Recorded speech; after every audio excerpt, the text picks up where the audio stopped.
Hi, welcome all. We will wait for 2 more minutes to get more attendees to join the webinar and we will start. Thank you.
So good evening, everyone. My name is Nofal Tamimi, one of the team members at Dubai Startup Hub team. And with me today, my colleagues, Natalia Secheva, Senior Manager of Special Projects and Entrepreneurship Department at Dubai Chamber, and Faisal Al-Shihi, Project Manager of Entrepreneurship Department, aside with Kim and Mariam. On behalf of Dubai Startup Hub and Dubai Chamber team and our partner from Virtual Zone, I would like to welcome you all to our last session of the networking series dedicated to subject travel, tourism, and hospitality. So before we start, a quick poll has popped in your screen. If you just can answer the poll to see who we have with us from the audience. In the meantime, I would like to remind you as well, you can type your question to both our panelists and our team during the session in the Q&A box, and we will be addressing the question in the Q&A part. So without any further ado, let's start our session. Switching to you, Faisal. Thank you, Nof, and good evening, everyone. And ladies and gentlemen, welcome to the last a week of networking series. It's been a fantastic 2 months since we started networking series, and it's sad to see the last week coming for this year. But we look forward to have a great session today, especially when we come to talk about the very important topic for the city of Dubai: travel, tourism, and hospitality. Uh, and definitely our session is brought to you in partnership with Virtual Zones. So before we start, let's look at the results of the poll that NOF has started recently. So we have a wiping majority of entrepreneurs with us today, and we have somebody who's currently working, but looks like he or she is thinking about stepping into the entrepreneurship shoes. So I hope that today's session will be insightful for you. And before we kickstart the session, we'll just would like to give you a quick overview about Dubai Startup Hub and what we do. So Dubai Startup Hub is the entrepreneurship arm of Dubai Chamber of Commerce and Industry. Our mission is to provide clarity and direction for entrepreneurs and startups in their journey, as well as support and grow startup businesses in Dubai. Throughout our journey, we work with the entrepreneurs and founders in the UAE and worldwide who are part of our community. And we do provide our services via a dedicated set of programs that entrepreneurs and founders can benefit from. So I invite you all to check our website and definitely join our community if you are not part of it yet. So let's look at what is our objective. What is Dubai Startup Hub's and Dubai Chamber's objective of hosting these networking series, especially in this year where being in presence with you and connecting with you as we have been used to in the past is not possible, and we have to conduct it virtually. So we have three key objectives. The first one being to share knowledge and bring into the spotlight experiences by founders who are expert in their specific industries and are right now shaping their respective industries. We will get to hear from them shortly. The second objective is to create networking opportunities for you guys, for the attendees. And because we have come to understand that the most beneficial way for startups and entrepreneurs to learn is from each other and by sharing mutual experiences. So after the session today, you will receive an email from our end. If you would like to be connected with the peer attendees, please do share your details with us. And last but not least, our third objective is to equip you with a sector guide that we produce for each week, which you will receive after the session. So without any further ado, let us kickstart our today's panel session. And I would like to introduce our first panelist today, Badria, Vice President of VIP and Protocol Events Management Company. Welcome, Badria. Thank you, my brother Faisal, for the introduction. Do you want me to start now? Welcome, Badria. We'll start shortly, but this shows the spirit and how our panelists are really eager to kickstart engaging with our audience. Before we, thank you, Badria. It's okay. So we have our second entrepreneur panelist, Kevin, co-founder of Hotel Data Cloud. Welcome, Kevin. Thank you very much for having me. Hi. So let's start our panel session. And the first thing that I would like both of you to do is if you can introduce yourselves and give our attendees an overview, a brief overview about what is your businesses are and what it's all about. Starting with you, Badria. Thank you so much again. So as you noticed, my name is Badria Al-Mutawa. I am Vice President for the VIP and Protocol Events Management. I will start with about background about myself. I start my expert on the protocol and handling high level of the events since 2003 till today. I start actually with the private sector, then I moved to the semi-government, then I moved to the government. So I tried all the sector, and that's why I noticed that there is a lack and gap that need to be developed by having our own business or projects. So then we create the VIP and Protocol Events Management in 2018 with my partner and colleague. And the VIP and Protocol Events Management, it's divided to 4 core services. I will start with the first part, which is VIP management and events management. So it comes under the how we organize, so organizing events in different types, social and corporate, which is include conference, workshops, seminars, summit, and also exhibitions, and including the royal wedding when it comes to the social and private events. And we handle all the logistic requirement in terms of the booking the venue, F&B, hospitality, and managing their VIP within the events or separately based on the requirement, where we cover the logistic of the flight, accommodation, transportation, special services, activities, security, business trips, meeting, B2Bs. So we can say it's like a concierging all the services for the events and our VIP guests, including within the events or separately. So this is our part. So I can give you like example of our recent or last year events, which is we used to handle the Abu Dhabi Formula One and the award ceremony of the tolerance within the Minister of Tolerance as a main locally events. And we do also private events, but abroad, outbound, which was taking place outside UAE.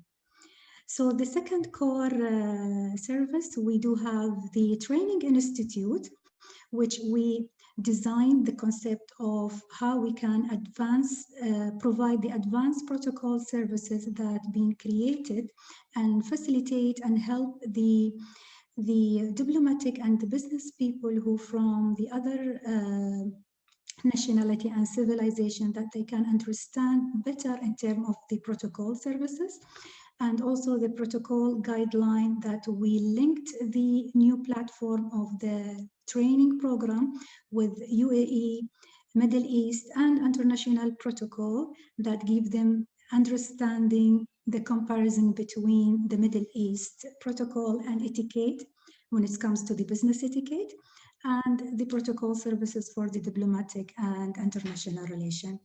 Also including, we do customize we do customize training based on the client's requirement. We do have consultation service, one-to-one, group training, and individual and coaching. And other side, the third core, we have the luxury travel services where we concierge, and also it's part of the VIP management, but it is more in the travel, which we cover and planned based on their performance, our client performance, in terms if they're looking for the leisure holiday or the business trip. So we handle all the logistic and creating the itinerary that align to their purpose of the traveling, including also the airport VIP services, escorting, meet assist, security, private jet, as I mentioned, as well, yacht, hotline services 24/7 being available, and protocol personal assistant can be available to manage all the itinerary and program for our high profile guests. Thank you, Badriya. So a wide set of services. You want to cover the last service? Just quick, less than 1 minute. So the last core is the business fashion and image. So it's more for fashion, where we help the busy professional people and diplomatic to save money and time, where we facilitate and help them to and teach them how they can to have like a successful to dress successfully by providing our services in terms of the style consultation, personal shopping, health and beauty, wellness services, as well as one-to-one services with them. Thank you so much. Thank you, Badriya, and for that overview.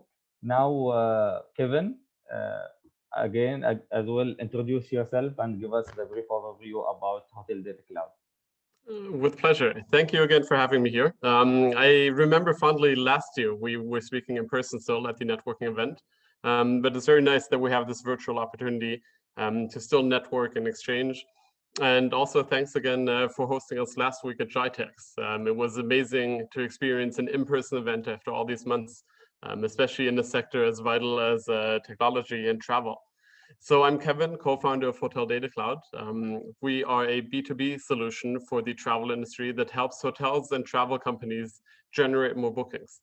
We do this with a content distribution platform which allows hotels to share all their detailed descriptive content. So hotel descriptions in multiple languages, images, 360-degree tours, but also a lot of property details, the unique features, everything that makes someone feel happy, feel at home in their hotel. And it's a one-stop shop for hotels. So they update one profile that then gets shared with all the different booking channels that list them and sell their rooms. So this increases the efficiency of the hotel operations, but it also increases the reputation and reduces complaints that are related to misinformation, outdated information, and overall just leads to a much, much higher ROI for the hotel.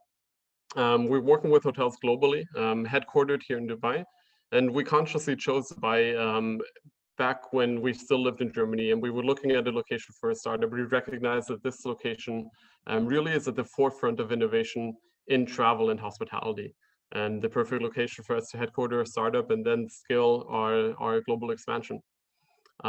We've moved here in 2017 after founding the company in 2016. Most recently, we were recognized by the United Nations World Travel Organization as a healing solution for tourism, given the adoption of our model where we added a lot of new attributes covering the COVID-19 changes that hotels have been implementing. So changes to the health and safety protocols, but also new offers that really ensure travelers that it is safe to travel, that the necessary precautions are taken, and that they can trust and venture beyond their hometown again. It's nice to see Mia also speaking on this panel. We were part of Intelak in 2019 and are working very closely with Emirates Group and Dubai Tourism. I've actually just come from a meeting with Donata Group, and while we do work with hotels globally, the Middle East market and Dubai especially is very close to our hearts. It is our home turf, and we're very close to many partners here in the city. Thank you, Kevin. And I see also Noura have raised her hand. Please, if anyone of you have any question to address to our panelists, please feel free to address them through the Q&A option on Zoom. Once the Q&A part comes, we will be taking those questions and having our panelists answer them accordingly. So please do have your question coming on the Q&A. You can start from now and we will address them toward the end of the session. So moving to our second question and linking it more with what have been happening this year in 2020 with the COVID situation. Badriya and Kevin, how have your businesses been doing specifically during the year 2020? As we all know, the events and hospitality industry have been significantly affected. What can you share with us? Have you been affected negatively, positively? Please do share with us. Maybe you can start, Badriya. Okay. Well, I will start with the negative point, then I will jump to the bright side and positive.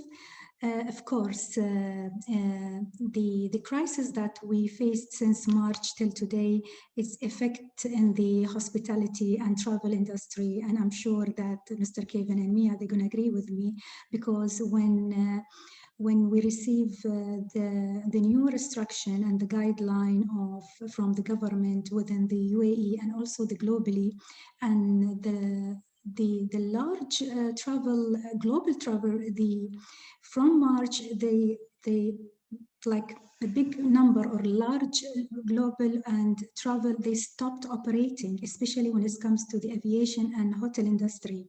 So this is effect to my businesses in terms of booking flights or travel and accommodation for my clients, which we hold it, and most of it is postponed for 2021.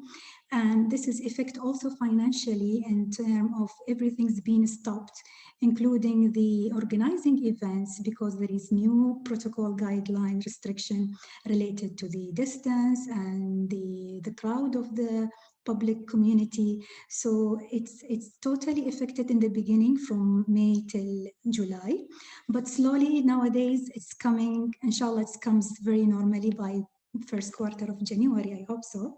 So the positive side that give us as an organization, VIP and protocol, It gave us opportunity to restructure our strategy and think more to smart and digital solution for our services, and how we can use our services as much we can in area that can be fit to be used as a online and virtually.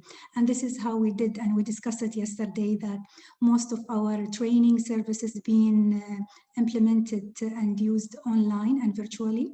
In addition, also into one-to-one and consultation and private meeting, also we went to the online solution. This is like was in the beginning a really challenge that to use everything online, but as people around the world and all our clients, very understandable that also it was new experience for everyone, and alhamdulillah, now we are used to do, and even with our future plan within the company, we're trying to balancing and use and continue using the virtual beside the physical. So this is the bright side from my experience with COVID-19.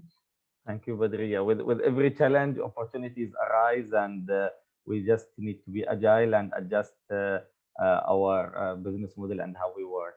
Thank you, Badriya. Kevin. Yes, so I can share that experience. It's been very similar for us. I think in the travel and hospitality industry and tourism, we were the first to notice how drastic the impacts of the pandemic and the consequential lockdowns and travel restrictions were. Our hotel partners immediately saw massive drops that no one ever expected to happen, with revenue and occupancies dropping in some properties to zero, and then the same, of course, on the booking side. And I think the most fearsome factor was the uncertainty. With always hopes of a quick recovery that then started fading, and so much uncertainty really led to a lot of caution. And that was, I think, what made everyone very worrisome. But then on the same side, 2020 has been a very mixed bag. We've seen a lot of progress, a lot of people embracing this as an opportunity to change for the better, preparing carefully for growth, for research of travel.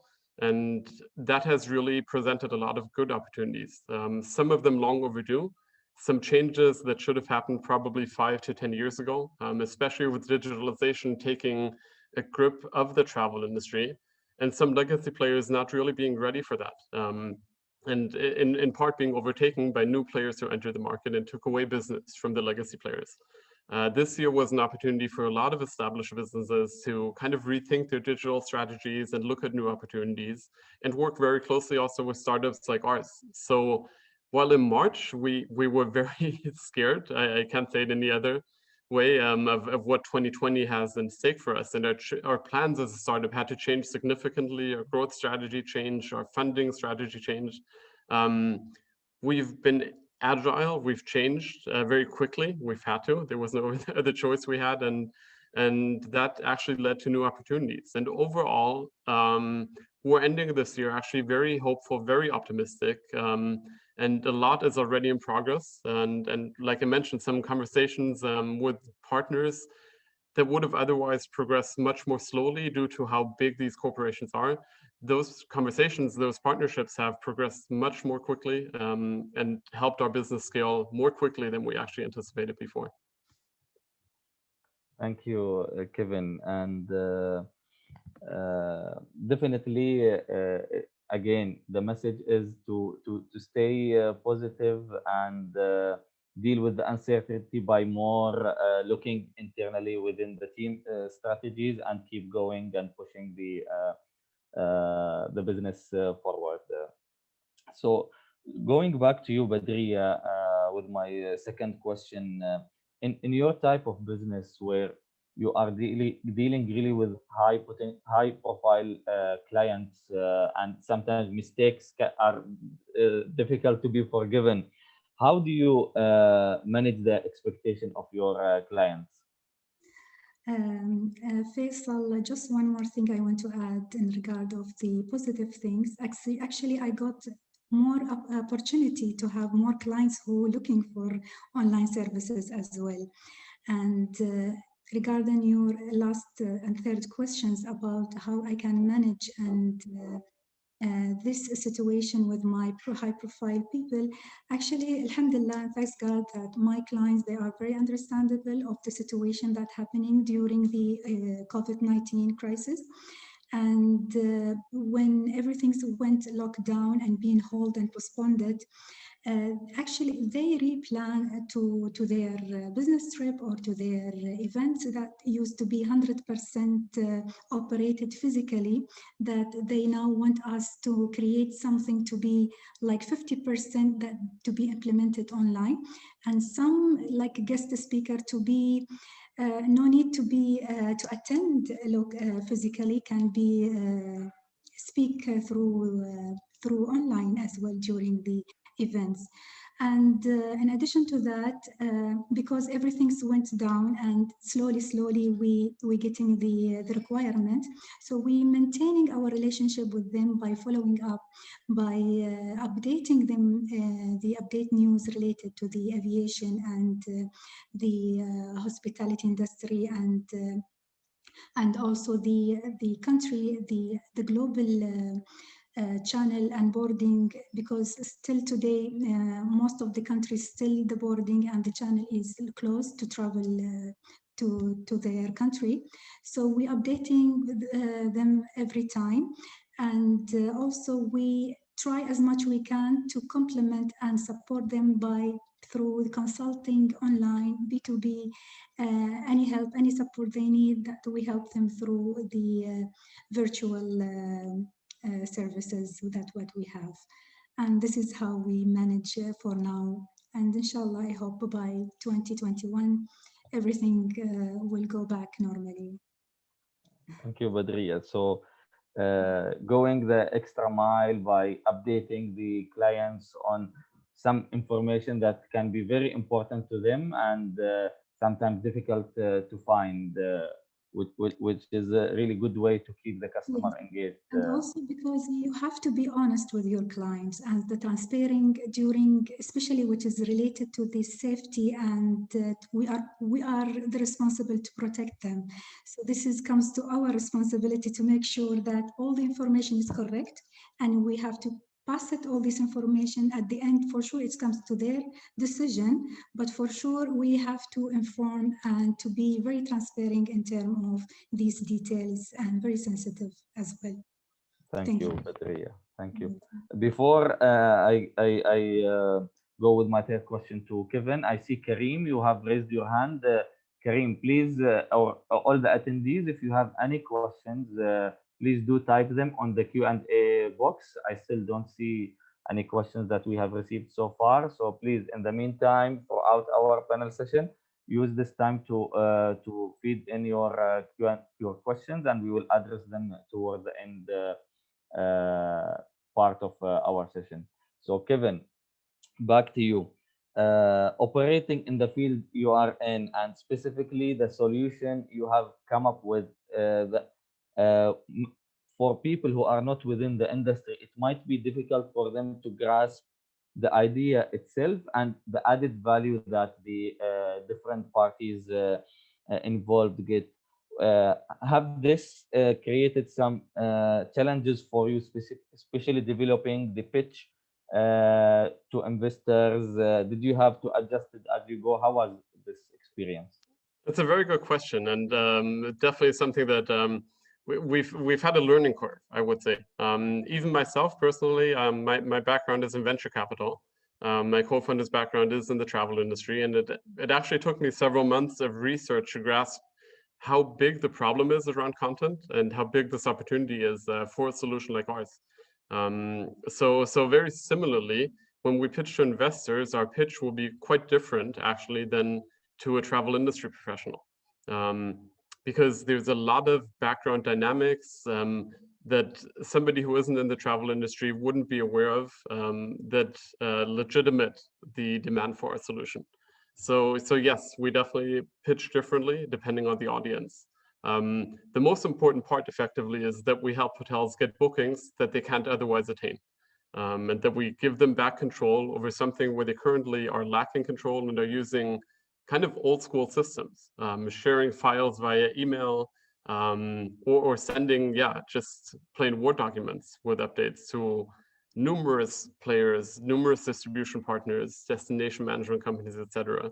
And it was particularly in this year that I think that demand for more transparency became incredibly apparent. And that actually made it a bit easier actually to pitch to somebody who's not in the industry, because everyone understood how hotels now need to really quickly communicate what changes they have implemented.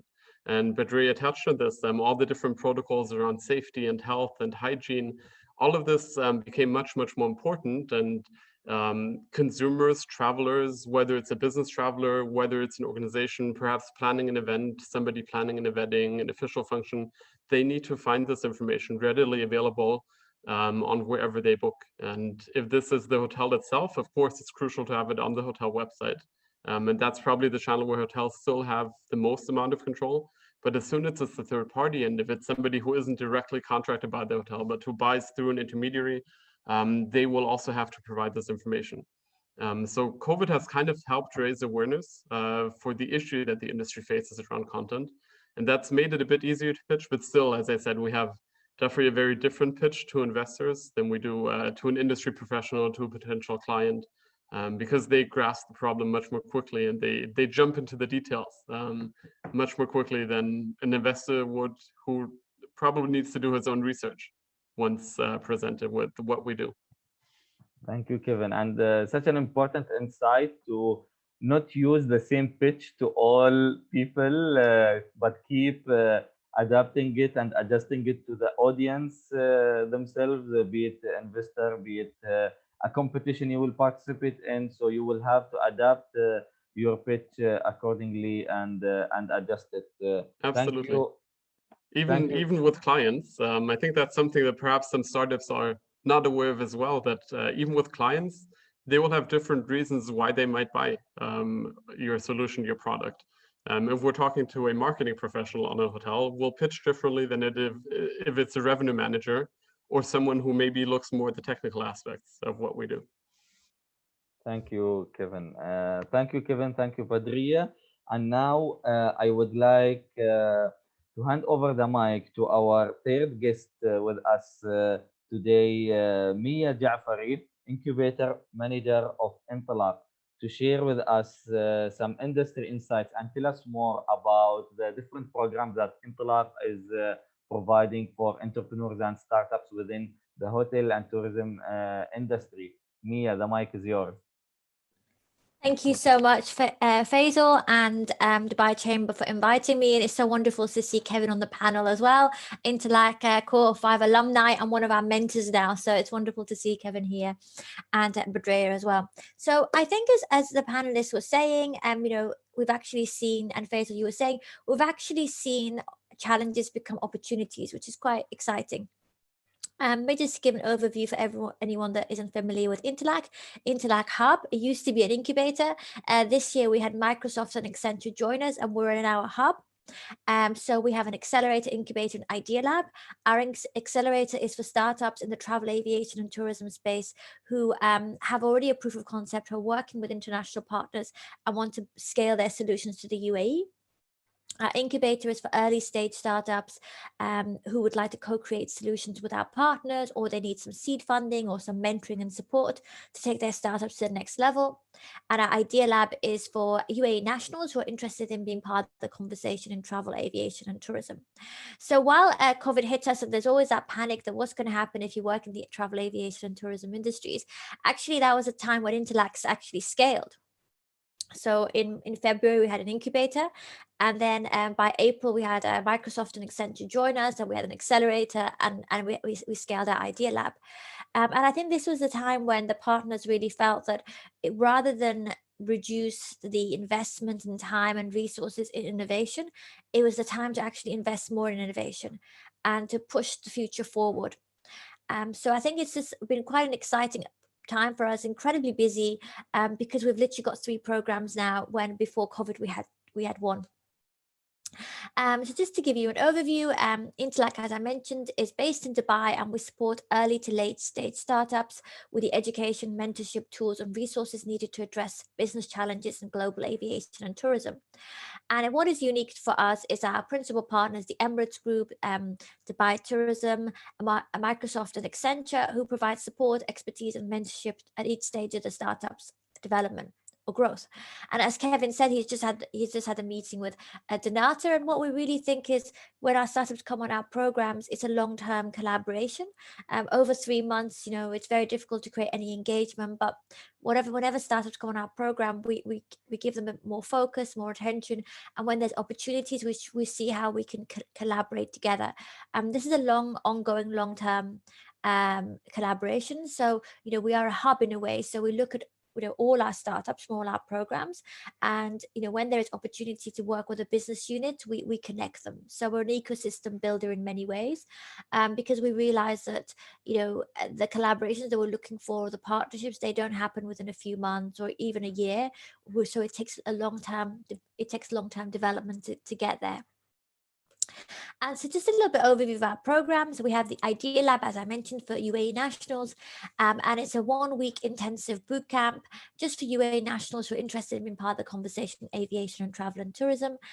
We provide education, business use cases and mentorship to local talent that want to be part of really changing the future of aviation, travel and tourism. I think this cohort was absolutely amazing because we had 36 UAE nationals on the program, and they came from being entrepreneurs in, for example, Dubai Police, or they worked in different organizations, to being new graduates, to being students, to people who want a career shift, who really learned the design thinking process over a week and presented some incredible prototypes of startup ideas in travel, aviation and tourism at GITEX.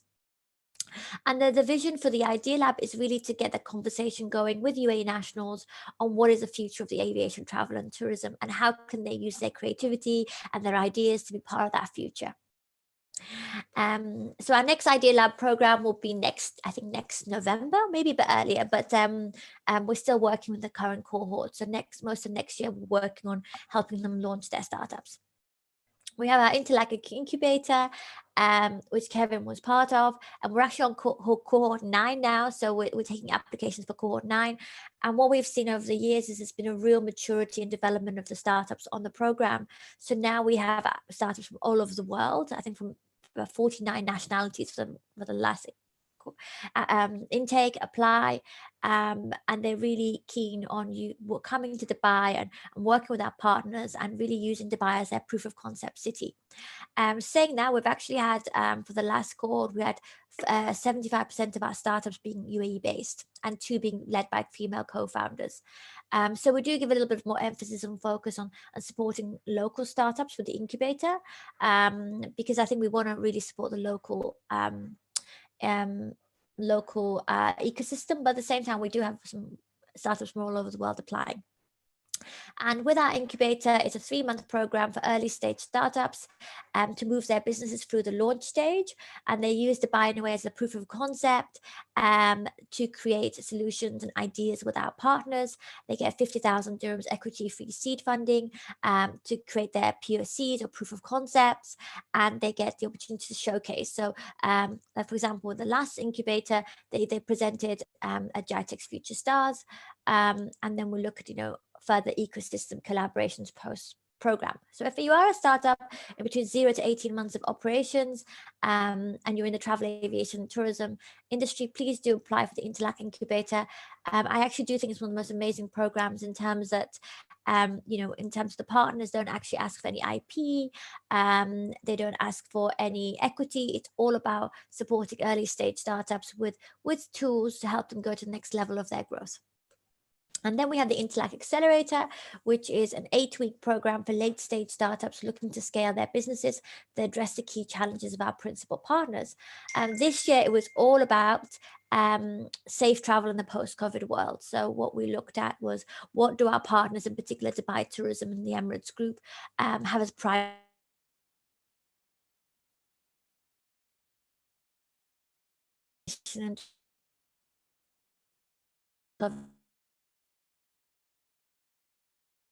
What's happening now? Hopefully, with the will be back to normal. How can we resume the industries for post-COVID? share a little bit more about the challenges that with the accelerator. We were very much looking at, as I said, say in the post-COVID, and how startups can create new solutions for the. Thank you, Mia. I think your sound is a little bit not stable. Thank. Yes. Okay. Am I back? Yes. Now. Yes. Okay. Perfect. Where did you lose me? Sorry. I think I got lost somewhere. Yeah, it was just not long ago, so just 15 seconds ago. Oh, okay. Okay. Yeah. Okay. That's good. So just in terms of our impact and numbers for the incubator, we've had about 1,600 applications. We've trained 180 co-founders, and we've had 8 cohorts. Our startups have got 80% survival rate, which I think is really incredible. And that's because, we have a very small select group of incubator startups to get quite bespoke support. And they've raised 17 million dirhams in investment to date. And so far, we've had 120 startups on our boot camps. As we said, Hotel Data Cloud was part of cohort 5. We've had Dubes who got acquired by Denatra in cohort 1. We have got Bonflight from cohort 5. We've got a couple of really interesting UAE-based startups for cohort 7, Seafood Souk, Moby Matter. So we've got a really diverse range of startups, all working within travel, aviation, tourism space. So what I will do, I think maybe I'll spend the rest of the time just talking a little bit about the key priorities and challenges that we're working on in the post-COVID world. So as I mentioned, our overarching theme for the Intelak Accelerator was how to enhance health, safety, and convenience and well-being of travelers in Dubai through a seamless traveler experience to make travelers feel more safer, more inspired, and supported as they travel to Dubai. And as we know, Dubai is a really incredible city. I'm now in the UK, and it's completely different to being in Dubai. And we really wanted to really support the vision of the city to get things back in action, to reboom the city and make travelers to come into Dubai feel really safe as they're traveling to Dubai, and also push the future forward in a way. Okay, so our first challenge was shopping experience, and our startups were looking at how can they enhance the shopping experience of visitors in Dubai through in-destination marketing. So we're looking at how can travelers to Dubai get access to the best shopping offers and opportunities through technologies that connect them with the right offers for them based on where they're staying. And we had 2 startups working on that. One was DeepNed, who were based in Luxembourg, who came to Dubai for GITEX. And the other one was Fetchy Fox, who are based in Silicon Valley, who are doing a complete end-to-end experience for travelers in a city. They were not able to come to Dubai for COVID, but they'll be with us next year, and we're really excited to work with them as well on this particular challenge. And the next challenge was, let me know, Faisal, when there's 2 minutes left. And yes. Then So I think we can wrap up. Yeah. Maybe just also before you finish, Mia, if you can highlight if the applications are open for the next cohort, and if there's any URL or link where the attendees can. Yeah, of course. Yeah. So applications are open till the 11th of January for cohort 9 of the Intelak Incubator. We will be running a couple of info sessions next year. So I would say please do connect with me on LinkedIn if you have any questions about how to apply. I would just say apply. It takes about 15 minutes to apply. And then we will review your application and get back to you if we have any questions. But yeah, please do find me on LinkedIn. My name is Mia Jafari. Thank you. Thank you very much, Mia. Thank you for Thank all you. those details and insights. So we have reached to the part of the Q&A toward the end of our session. So let's go and check them. I have seen that, Kevin, you have answered some of the questions already, one specifically with Muhammad. So well done on that. Kareem. So Kareem, we will be sharing, as I mentioned, after the session, the email if you would like to get introduced to the peer attendees of the session. So please share with us your details, and we will do the introductions accordingly. We have a question from Naimul Hassan.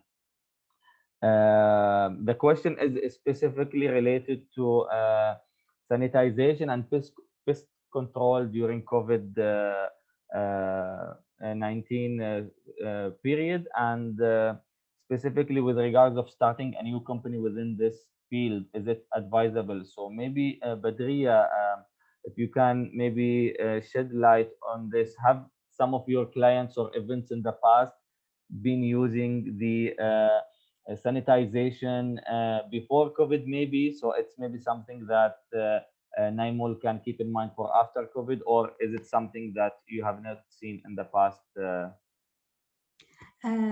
Actually, okay, good questions. From my client side, actually, because all the facility and first services that we provide is so well and safe. But actually, from my colleague, yeah, I used to have a colleague that who very in details when it comes to the clean and sanitizer. Even if the place is clean, they use it always with them, the sanitizer, to re-clean it again and again.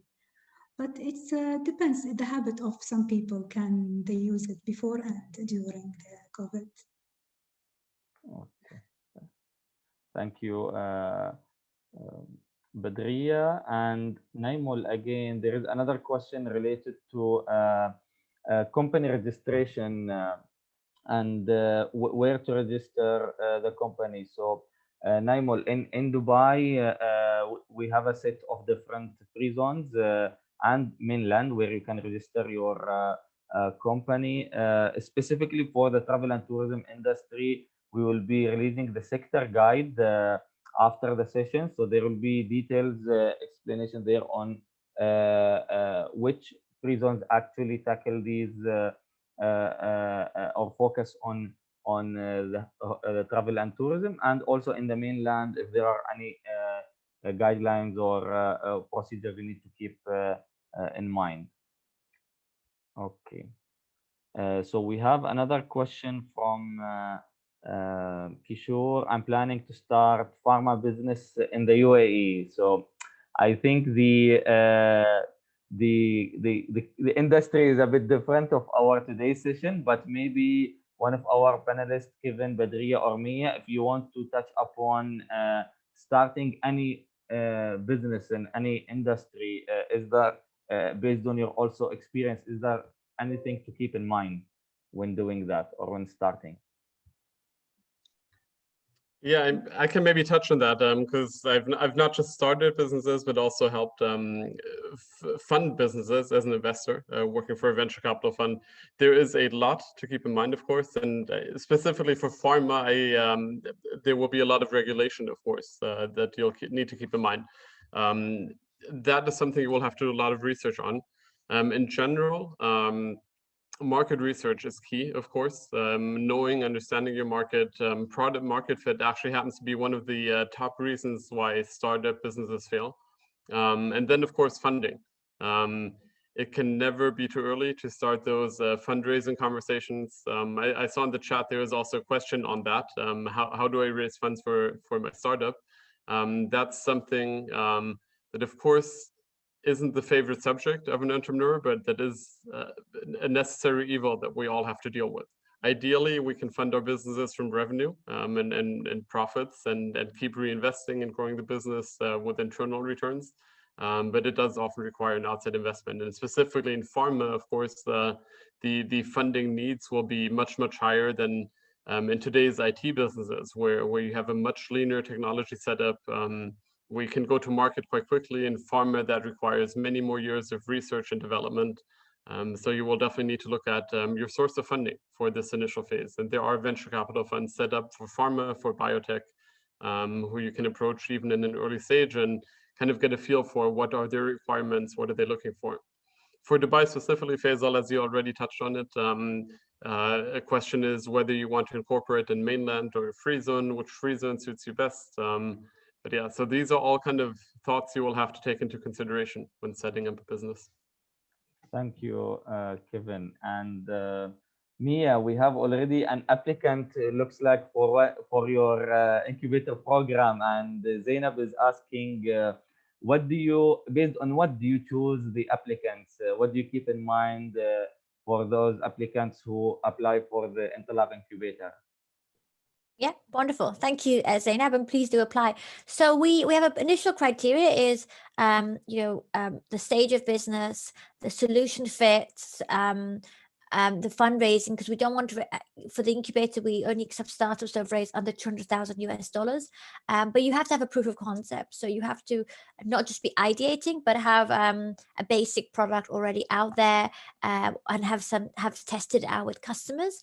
If you meet all the selection criteria, you go through an interview process with our management team, where they review your application, and the criteria is based on how innovative is the product, how feasible is it, how the team is prepared to execute, and obviously, how scalable is the business. So we have all the criteria. It's on the website, and then the top 10 startups will go on a week-long boot camp with us, where they'll go through more assessments and training and mentorship, to get ready to present to the board, who will then select the 4 startups for the program. And yeah, yes, staying with you, Mia, there is another question from Muhammad. He's specifically asking on the stage they need to be in when they apply for the incubator. Do they need to have an MVP ready? They are working on the portal right now. It's under development and will be ready by early next year. Okay.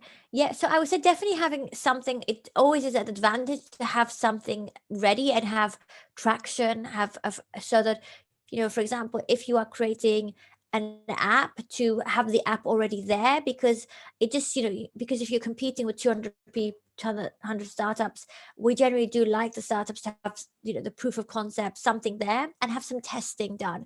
But you don't, for the incubator, you don't have to be too developed. It's still between 0 to 18 months of operations, because we want to help the startups pivot their solutions to meet the market needs. So I think for Mohammed, he's in the right stage, and I'll put my email in there. I know he had some questions. Thank you, Mia. And we have a question also from Noura. So asking about herself as a young woman starting her own business. She found it a bit difficult to be taken seriously by maybe other businesses when she goes to meetings or when she meets the clients. So do you have any advice for Noura? Maybe Badriya, you can touch upon this question. About my background experience as an Emirati who handling VIP services and events, I faced very big challenge with, especially with government entity, to trust our services, and especially when it comes to the 100% Emirati team who gonna handle the entire services for them.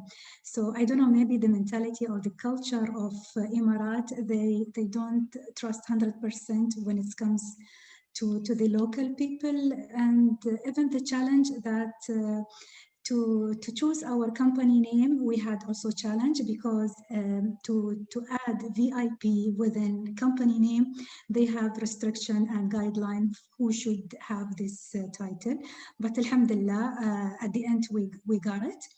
So from my side, as an opinion, don't stick to one sector or entities. For example, if you are targeting only government, because my plan then, when I saw the trust was very minimized and they don't want to take all the services, so we start with so we expand our services to other entity like a government and with the private sector and the international, which I grow up more trust, and I built many events and projects starting with a private and international partner and clients.